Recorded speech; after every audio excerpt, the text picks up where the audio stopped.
Guys, another video for today. Nagluluto po ako ng saging na malambot na po siya. And dinudurog ko siya guys. At nilalagyan ko siya ng harina or flour. At nilagyan ko siya ng isang itlog at milk. At ito, pinipirito ko na siya. Some is this one, hindi pa naluto. Tingnan nyo. Kaya ito ang remedy ko.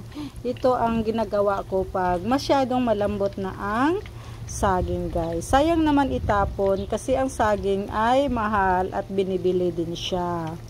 Kaya wag nyong itapon, gawa kayo ng paraan na maluto siya at makain mo, 'di ba?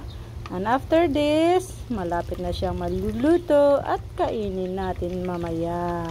Thank you for watching. Bye!